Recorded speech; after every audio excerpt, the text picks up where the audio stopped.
Le président Taye a fait ses adieux à l'ambassadeur du Bangladesh et a rencontré l'ambassadeur d'Israël.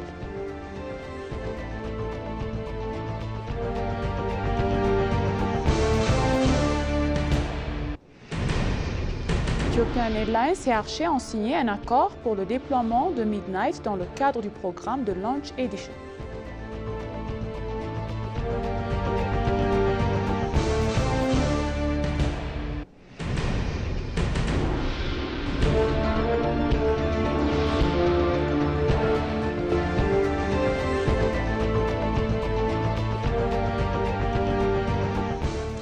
Bienvenue chers téléspectateurs, c'est Moïda Gadama avec le journal du vendredi 28 mars 2025. Restez avec nous. Le président Taye Asselassie a fait ses adieux à l'ambassadeur sortant du Bangladesh en Éthiopie, M. Sikder Bidurzaman, et a rencontré l'ambassadeur d'Israël, Abraham Nuguse, le mercredi. En outre, lors de la cérémonie d'adieu au bureau du président, le président Taye Asselassie a exprimé sa gratitude pour ses contributions importantes et d'ambassadeur durant son mandat. Il a salué son dévouement, sans faille et ses efforts pour renforcer la coopération bilatérale entre l'Éthiopie et le Bangladesh. L'ambassadeur Bidurzaman a exprimé sa profonde gratitude pour l'hospitalité chaleureuse qu'ont réservé le gouvernement et le peuple éthiopien. L'ambassadeur a ajouté qu'après son arrivée en Éthiopie, il était en meilleure santé qu'au Bangladesh. Son séjour en Éthiopie était riche en expériences positives, soulignant la bonne santé des relations bilatérales. L'ambassadeur a souligné que le renforcement de la coopération commerciale et le renforcement des liens interpersonnels entre l'Éthiopie et le Bangladesh, notamment grâce à l'exploitation d'Ethiopian Airlines vers Dakar, qui figure parmi les grandes réussites de son mandat. De même, le président Taye a eu une rencontre de courtoisie avec l'ambassadeur d'Israël en Éthiopie, Abraham Nuguse. L'entretien a porté sur les efforts diplomatiques bilatéraux en cours entre l'Éthiopie et l'Israël. Le président Taye et l'ambassadeur Nuguse ont discuté des pistes de collaboration potentielles entre les deux pays. L'ambassadeur Nuguse a indiqué que cette rencontre de courtoisie est importante pour lui permettant d'informer que le président des activités de l'ambassadeur concernant les relations bilatérales de l'Éthiopie et l'Israël. Finalement, l'Éthiopie et Israël entretiennent des relations historiques profondes et uniques, a souligné l'ambassadeur. Il a ajouté qu'il contribue activement à faire progresser les relations historiques entre les deux pays vers un niveau de coopération plus élevé.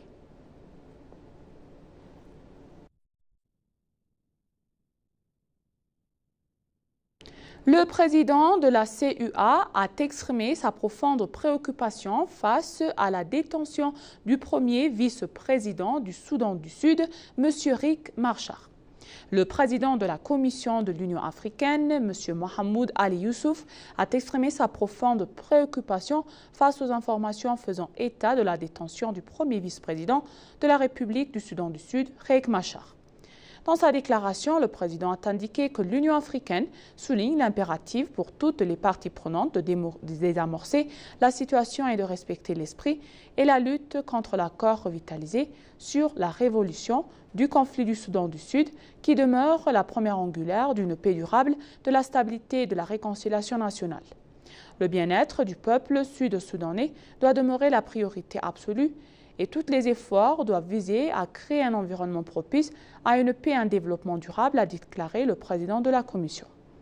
Ainsi, la communiqué ajoute que l'Union africaine reste prête à travailler en étroite collaboration avec le gouvernement sud-soudanais et les prestataires régionaux et internationaux, notamment la mission des Nations Unies au Soudan du Sud et l'autorité intergouvernementale pour le développement IGAD, afin de favoriser la stabilité et une gouvernance inclusive dans le pays.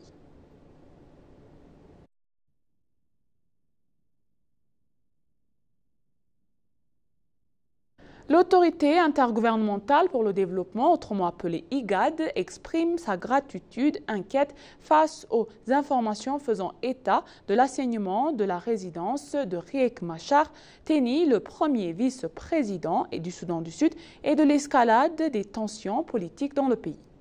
Dans une communiqué, l'autorité a déclaré que ces développements comprennent gravement l'accord revitalisé pour la résolution du conflit en République du Soudan du Sud et risquent de replonger le pays dans un conflit violent.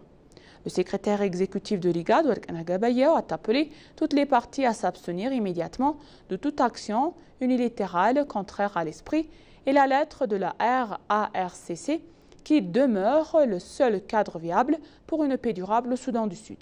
M. Wark Anagabayew a souligné la communauté de la 43e Assemblée extraordinaire des chefs d'État et de gouvernement et de l'IGAD du 12 mars 2025.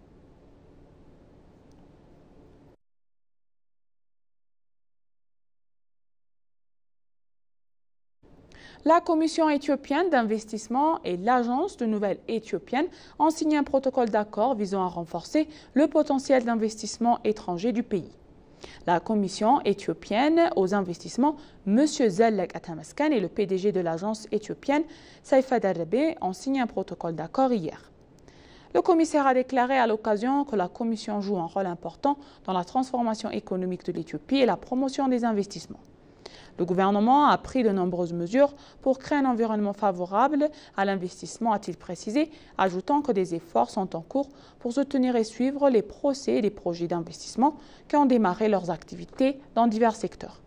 M. Zellek a souligné l'importance du partenariat entre la Commission et l'INA, la plus ancienne agence de presse diffusant des informations fiables et précises pour promouvoir les immenses opportunités d'investissement en Éthiopie.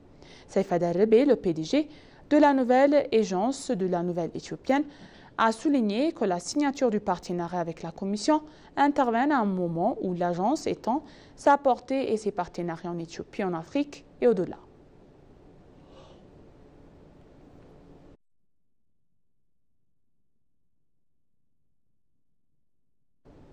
En coordination avec le gouvernement fédéral somalien, le commandement aux États-Unis pour l'Afrique, autrement appelé AFRICOM, a mené plusieurs frappes aériennes contre des Natch somalais le 25 mars 2025. Les frappes aériennes ont eu à proximité des Mongolies en Somalie. L'AFRICOM estime initialement que plusieurs membres de Daesh Somalie ont été tués et qu'aucun civil n'a été blessé. Daesh Somalie a démontré sa volonté, sa capacité à attaquer les forces américaines et partenaires. Les activités malveillantes de ce groupe menacent les intérêts sécuritaires des États-Unis, a déclaré AFRICOM. Le commandement des États-Unis pour l'Afrique, aux côtés du gouvernement fédéral somalien et des forces armées somaliennes, continue de prendre des mesures pour affaiblir la capacité de El Somalie à planifier et à mener des attaques menaçant le territoire américain, nos forces et nos civils à l'étranger, selon le commandement.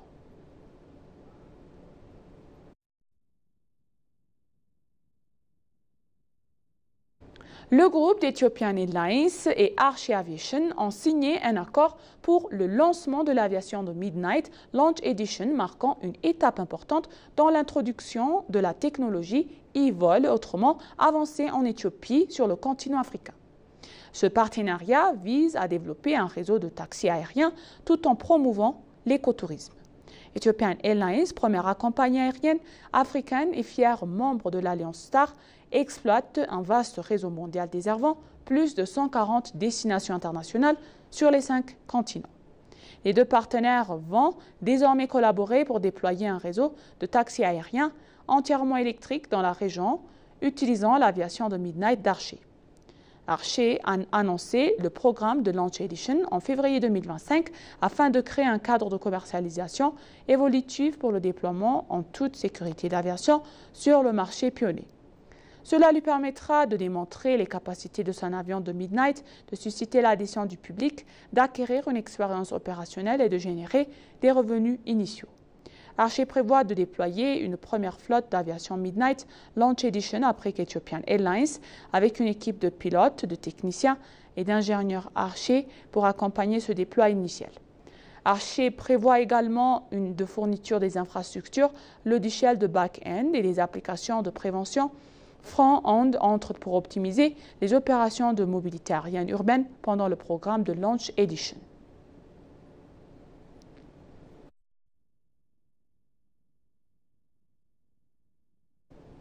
Un atelier visant à mettre en place un système financier transparent, efficace et responsable sont tenus.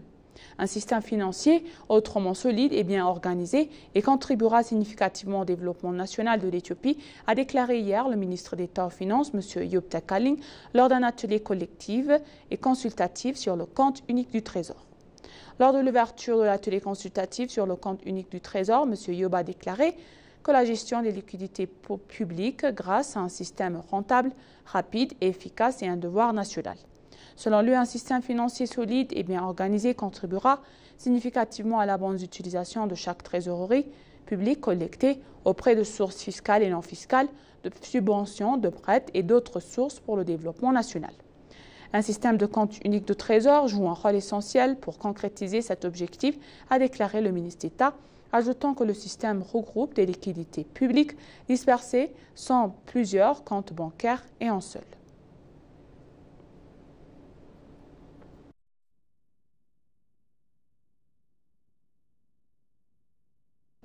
Et pour conclure le journal d'aujourd'hui, donc, la Banque commerciale d'Éthiopie et Mastercard ont lancé des cartes de paiement internationales et plastiques et virtuelles.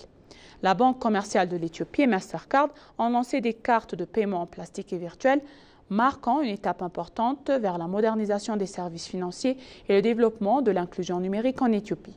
Lors du lancement des cartes, le président de la Banque commerciale de l'Éthiopie, M. Abe Sano, a déclaré que l'accord avec Mastercard ouvrirait une nouvelle ère bancaire et offrirait un nouveau service aux clients. La banque pourra ainsi émettre ces cartes en plus des cartes en plastique classiques qui seront également livrées physiquement. Il a également souligné les fonctionnalités de sécurité renforcées et la commodité de la demande en ligne de l'émission instantée des cartes virtuelles via l'application bancaire mobile. Marc Elio, le président de la division Afrique de Mastercard, a déclaré que les deux entreprises ne se contentaient pas de lancer une nouvelle carte, mais qu'elles ouvriraient de nouvelles perspectives à de nombreux Éthiopiens.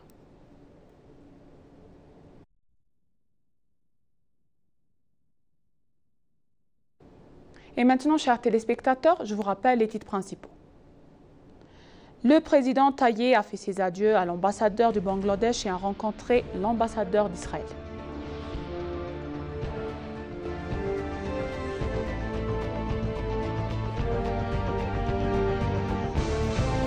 Ethiopian Airlines et Archer ont signé un accord pour le déploiement du Midnight dans le cadre du programme Launch Edition.